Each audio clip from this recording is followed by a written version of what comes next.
Hola, un saludo a todos. Mi nombre es Paulina Carreño Pérez, residente de infectología. Y bueno, en esta sesión vamos a ver las infecciones emergentes.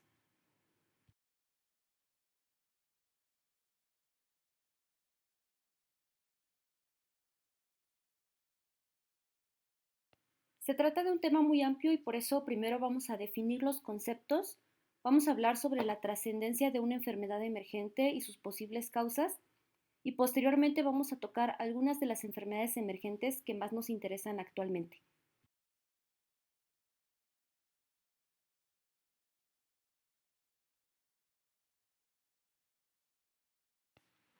El fenómeno de enfermedades emergentes surgió con Charles Nicholl, director del Instituto Pasteur en Túnez en 1920, quien es famoso por una frase que dice nacer, vivir y morir de una enfermedad infecciosa, y quien finalmente puso la relevancia que estas enfermedades tienen en la sociedad.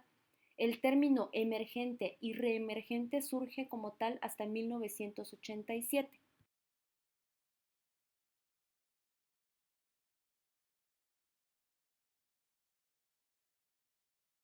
La definición de una enfermedad emergente se refiere al cambio en la incidencia y en la expansión geográfica. Puede tratarse de enfermedades nuevas o descubiertas recientemente, o bien de enfermedades viejas que se creían controladas o desaparecidas y que tienen una nueva incidencia en cierta distribución geográfica y temporal en donde antes no se encontraban.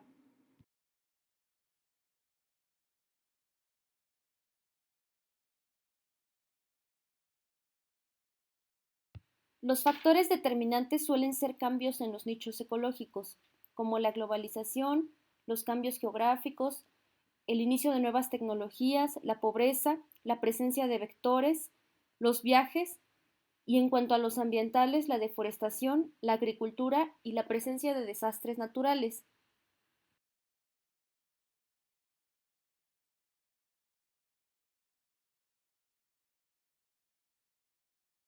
También influyen factores sociodemográficos, como el aumento de la densidad poblacional, fallo en los estándares de vida, decline de infraestructura, conflictos e inestabilidad social, migración, matanza de animales salvajes para la alimentación o débiles programas sociales, es decir, situaciones que incrementan el contacto del huésped con el microorganismo.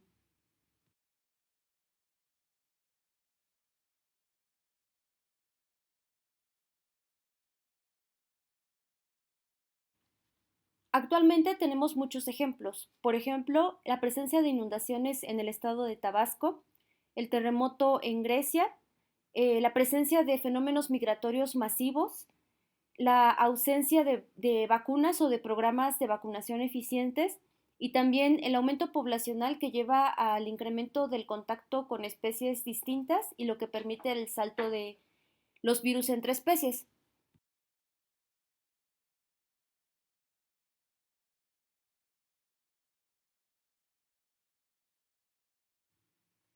El problema es que mientras los microorganismos son especies que tienen mucho tiempo en el planeta Tierra, por ejemplo los virus, pues son los microorganismos que más tiempo o que más antiguos que podemos considerar, y las bacterias tienen alrededor de 350.000 años, pues los humanos en realidad tenemos muy poco tiempo como especie y esto hace que tengamos mayor vulnerabilidad.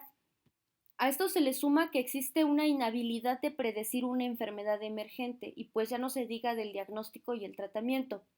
De esta forma, pues la mayoría son virales porque son los microorganismos más antiguos y que tienen mejores capacidades para cambiar rápidamente.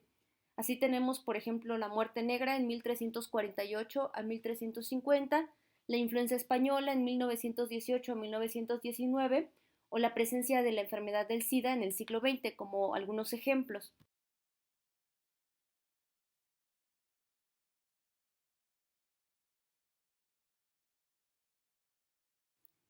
De esta forma siempre va a haber enfermedades emergentes, pero tienen una gran trascendencia por los efectos sociales que provocan. Por ejemplo, en el caso de la lepra, bueno, en la Edad Media había alrededor de 18.000 leproserías, y pues esto se aunaba a la incapacidad para dar a estas personas condiciones de bienestar.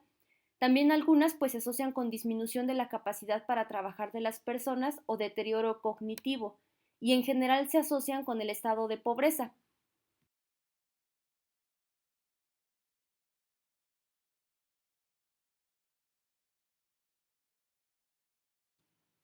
Una definición que tenemos que tomar en cuenta es que es un vector.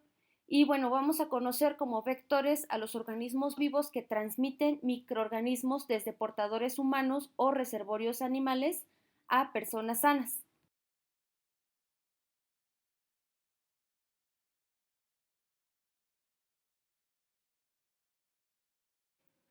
Y también vamos a definir lo que es un caso importado y un caso autóctono. Y vamos a entender por caso importado aquel en el que los síntomas se producen 15 días posteriores a la estancia en zonas de transmisión y al caso autóctono cuando no hay un antecedente de viaje.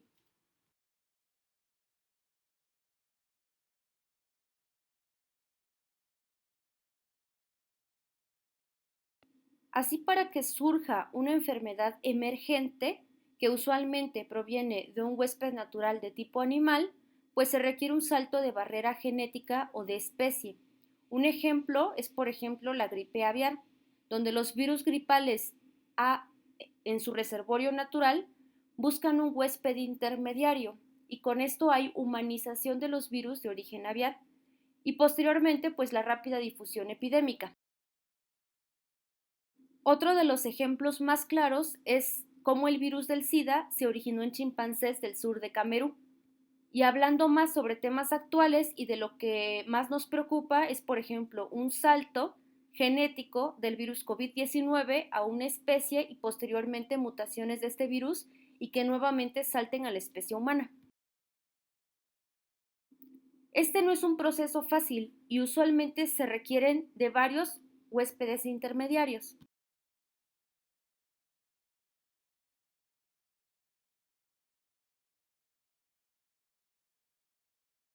Así, el proceso para que un microorganismo pase de los animales a los humanos se describe en fases o en estadios. En el estadio 1, el agente únicamente se transmite en animales. En el estadio 2 se produce una infección primaria. En el estadio 3 hay un brote limitado. En el estadio 4 existe un brote largo y finalmente en el estadio 5 hay un agente exclusivamente humano. De esta misma forma podemos hablar de la transmisión, es decir, al inicio no hay transmisión, posteriormente hay solo transmisión entre animales y después esto cambia de animales a humanos, después de animales a humanos pero por tiempo prolongado y después entre humanos.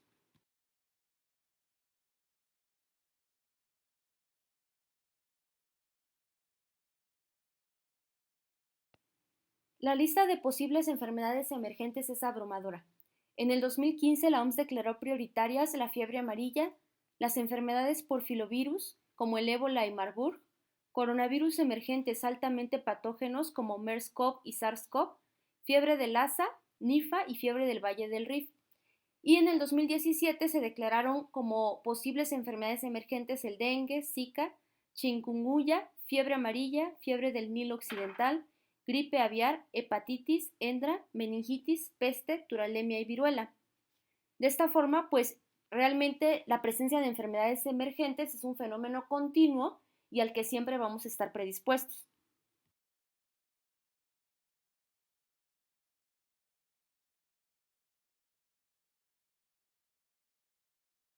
Como les había mencionado, es muy difícil de predecir la presencia de una enfermedad reemergente o emergente. Por ejemplo, en el caso del sarampión, pues no se esperara que surgiera nuevamente.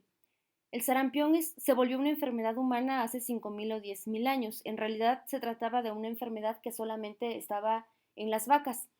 Y cuando el hombre se vuelve como tal sedentario y convive con estos animales de forma cercana, es que este virus pasa a la especie humana. Se trata de un virus de ARN del género Morbillivirus y de la familia Paramyxoviridae, que en realidad es potencialmente erradicable. Su comportamiento se conoce muy bien y es muy característico que tiene ciclos de 2 a 5 años. Estos patrones temporales están determinados por la acumulación de individuos susceptibles. Aquí se refleja muy bien lo que les he platicado antes, es decir, hay un acercamiento entre especies y entonces se humaniza y surge una nueva enfermedad. Y también nos ejemplifica muy bien cómo para que éste exista debe haber también factores en el huésped. En este caso es la presencia de un acúmulo de población susceptible.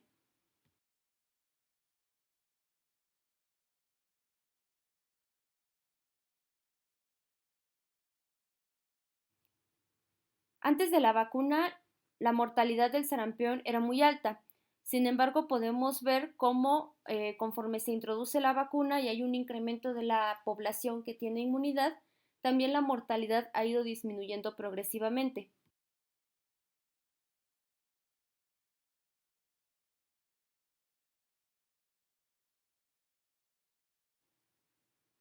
Es muy curioso que se trata de una enfermedad potencialmente erradicable. Para esto sería necesario un incremento de la inmunidad. Para que el sarampión exista actualmente es porque existe una cadena continua de transmisión humana, pues no se han identificado estados de latencia ni animales reservorios. Es decir, usualmente hay una transmisión que es por gotas o aerosoles y que esto puede ir hacia una persona. Esta persona es capaz de infectar de 9 a 18 personas más. Se disemina a los linfocitos, macrófagos y células dendríticas de forma local y posteriormente pasan al torrente sanguíneo hacia todos los tejidos, con un periodo de incubación de 12.5 días con un rango de hasta 23 días. La persistencia del ARN virus es hasta de 3 meses posteriores a la presencia del rash característico, y esto contribuye a un estado de inmunosupresión persistente.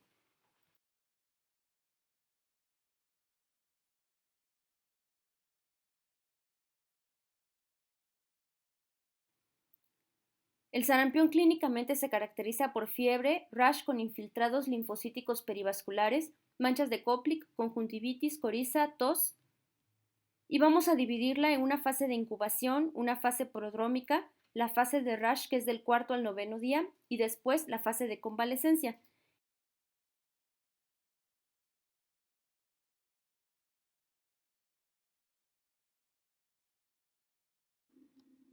Y se asocia a complicaciones graves, neurológicas, queratoconjuntivitis, ceguera, estomatitis, laringitis, otitis media, neumonía, a efectos adversos en el embarazo y gastrointestinales.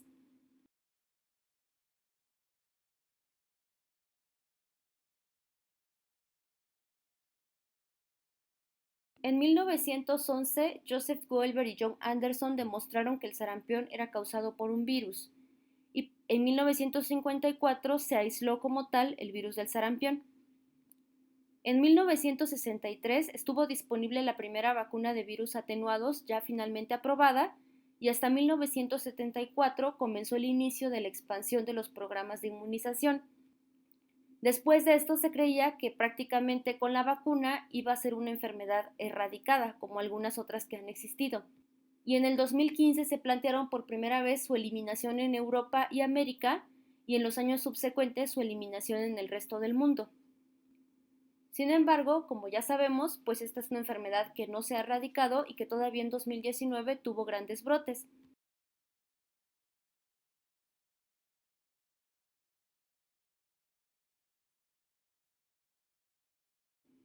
Esto se debe a que nuevamente hubo una disminución de las personas que presentaban inmunidad. Es decir, acuérdense que esta enfermedad se presenta en ciclos y para que un ciclo se presente es porque se ha acumulado un gran número de personas vulnerables y en este caso pues que no tienen la inmunidad. La mayoría de las personas con enfermedad no están vacunadas. Así por ejemplo, en la columna que es azul fuerte podemos ver las personas que tienen la primera dosis de la vacuna y a partir del 2000 las personas que tienen la segunda dosis y pueden darse cuenta cómo el porcentaje de las personas que se vacunan por segunda vez no alcanza a las personas que se vacunan por primera vez y es así como se va acumulando una población vulnerable hasta que vuelve a surgir un brote de sarampión.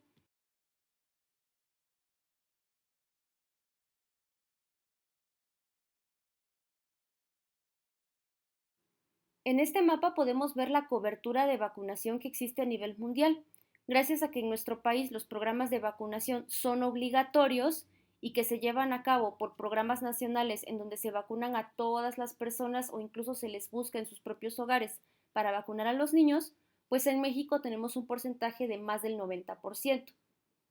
Sin embargo, como pueden ver, pues en África hay porcentajes incluso menores al 50%, y esto es lo que finalmente mantiene los brotes. Como ya les había mencionado, para que el sarampión siga existiendo es porque existe una cadena continua de personas infectadas, porque de lo contrario simplemente se acabaría, ya que no tiene huéspedes intermediarios.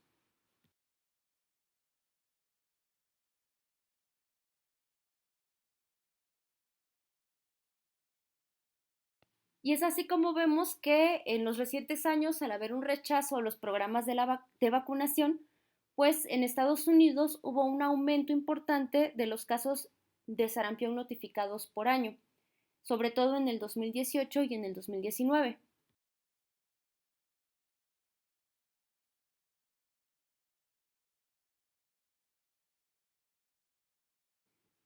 Y en México, hasta el 14 de agosto del 2020 se habían reportado 196 casos.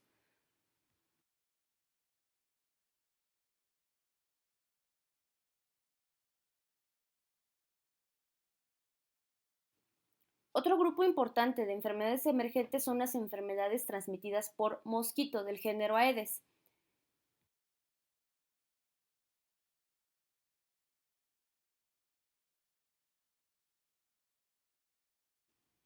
Este es el caso de la fiebre amarilla, que se describe en África Central, Sudamérica y Caribe, ocasionada por Flavivirus, es endémica en 47 países. En Estados Unidos hay casos importados y en realidad su incidencia es desconocida. Su transmisión es a través del mosquito Aedes aegypti y tiene tres ciclos de transmisión: selvático, intermedio y urbano.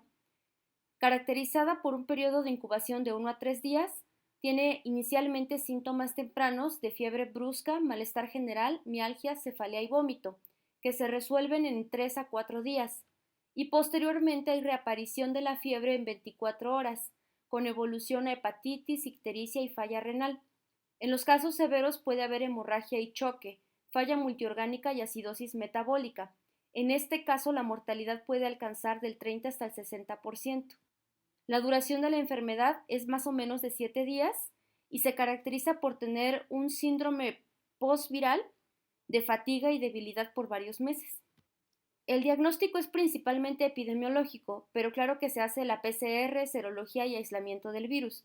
En fase temprana es muy común que se confunda con malaria y otros virus, y el diagnóstico se refuerza por el antecedente de un viaje. El tratamiento es meramente sintomático y de soporte vital. Se debe evitar el ácido acetil salicílico y los AINES, que incrementan el riesgo de hemorragia. Y es muy importante saber que no hay tratamiento antiviral específico. Lo mejor es la prevención, basada en el control del vector, evitar la picadura del mosquito, vacuna para viajeros y para residentes en zonas endémicas.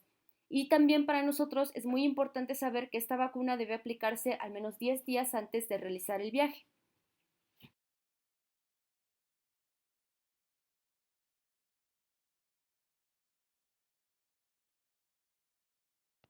Continuando con fiebre amarilla, había mencionado que tiene tres fases. Digamos que en la fase selvática, que se da en la jungla, los monos son mordidos por mosquitos que pasan el virus a otros monos. Los humanos pueden ser mordidos por estos mosquitos e infectados y presentar la enfermedad, pero esto es, digamos, muy poco común. Tiene que ser un humano que invada pues el medio ambiente de los monos. En su fase intermedia, los mosquitos infectados se encuentran en viviendas cercanas a la jungla y por lo tanto infectan tanto a monos como a humanos. Con el incremento del contacto con los humanos, pues también se incrementa la transmisión, y esta es la forma más común en África. Cuando hablamos del medio urbano, las personas infectadas introducen el virus en áreas de alta densidad de mosquitos. La mayoría de las personas tiene baja inmunidad o no tiene vacunación, por lo tanto los mosquitos infectados transmiten la enfermedad a otras personas.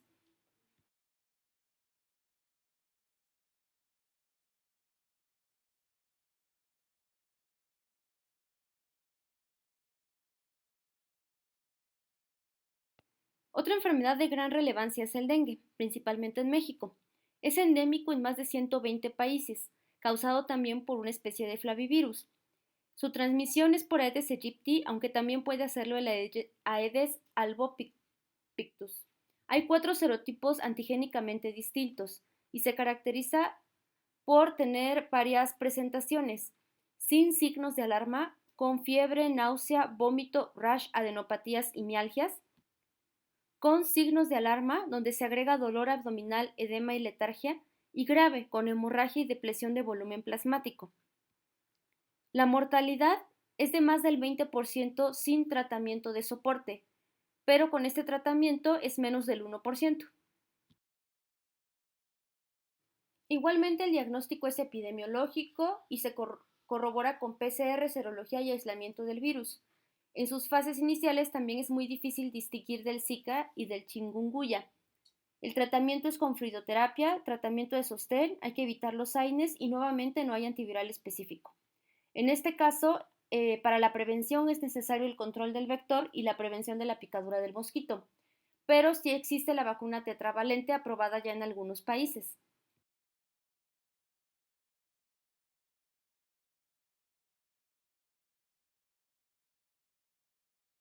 Este es el reporte epidemiológico de dengue en México a la fecha, que es la semana 47 epidemiológica, y se compara con la misma semana epidemiológica del 2019. Y aquí podemos ver cómo en el caso del año pasado, pues había una gran cantidad de casos probables y confirmados de dengue en comparación con una notable disminución en relación al 2020.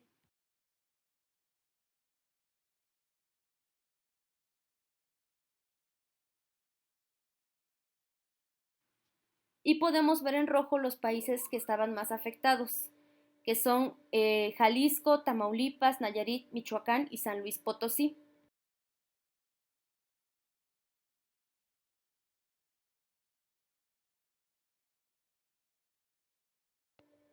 Otra infección transmitida por vectores y causada por el flavivirus, pues es el Zika.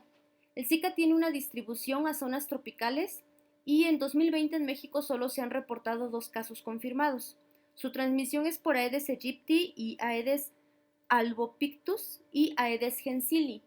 Sus hospederos son los primates humanos y no humanos y su transmisión puede ser sexual, vertical y también transfusional.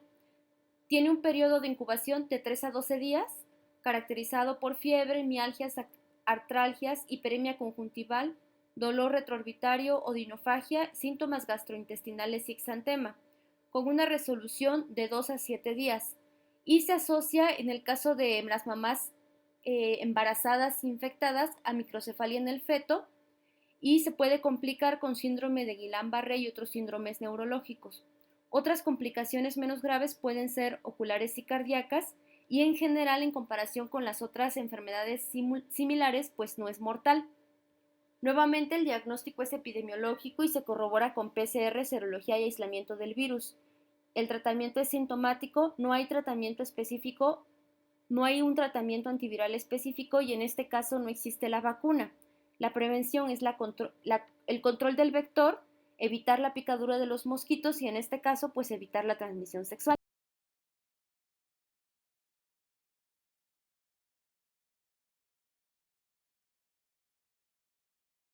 Casi para terminar vamos a hablar de chikungunya. Se trata de una enfermedad causada por alfavirus, es endémica de África y Asia. Su transmisión también es por medio del vector Aedes aegypti. Puede ser asintomáticas en el 28% con un periodo de incubación de 3 a 7 días. Clínicamente se caracteriza por un inicio abrupto de fiebre por más de 2 semanas, poliartralgia severa, rash maculopapular transitorio en tronco y extremidades, y remisión luego de 2 a 3 meses. Hay poblaciones en riesgo como los mayores de 65 años, aquellas personas con comorbilidades y neonatos, y los niños tienen mayor riesgo de presentaciones atípicas. También está demostrada la transmisión materno-fetal. Nuevamente, el diagnóstico es epidemiológico con PCR, serología y aislamiento del virus. Y el diagnóstico diferencial debe hacerse con dengue, malaria, zika, leptospirosis, streptococcus del grupo A, rubiola y sarampión. El tratamiento va a ser sintomático y de soporte, no hay antiviral específico y se recomienda utilizar únicamente paracetamol para el dolor hasta estar seguros de que no se trata de fiebre por dengue. Igualmente, la prevención es solo el control del vector y tampoco hay una vacuna aprobada actualmente.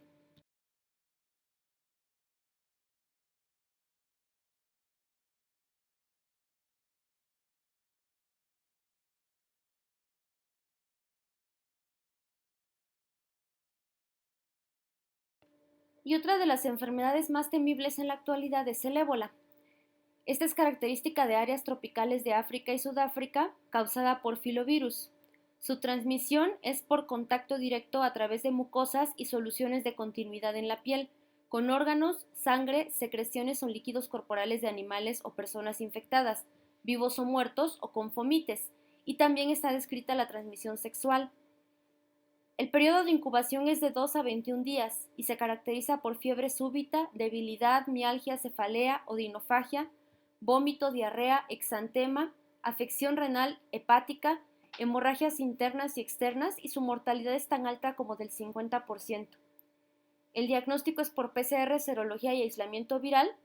Y bueno, hay que tomar en cuenta que aunque es importante corroborar el diagnóstico, en este caso es de gran peligro biológico y se requieren de laboratorios de nivel 4 de bioseguridad. El tratamiento es sintomático y de soporte, tampoco hay un antiviral específico. Y bueno, la prevención es evitar el contacto con animales y personas infectadas, evitar la infección en los centros sanitarios y evitar la transmisión sexual. En este caso tampoco existe una vacuna.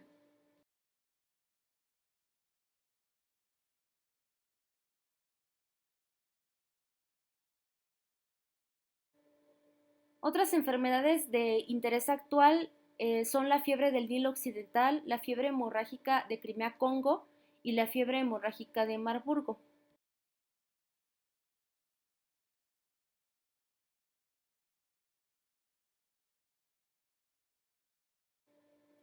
Y finalmente, el mejor ejemplo de enfermedad emergente que estamos viviendo actualmente, que es la presencia del virus SARS-CoV-2, causante de la enfermedad COVID-19, y que nos está enseñando un modelo clásico de cómo surge una enfermedad emergente, de los problemas médicos de diagnóstico y de tratamiento que representa, de cómo los humanos nos esforzamos por crear una vacuna para poder incrementar la inmunidad y lograr controlar esta enfermedad, y también de cómo una enfermedad emergente puede ocasionar problemas sociales, políticos, económicos, etcétera. Hay que recordar que aunque esto es nuevo para nosotros, en realidad las enfermedades emergentes se repiten constantemente en la evolución de los microorganismos y que es un fenómeno al que vamos a estar expuestos en innumerables ocasiones.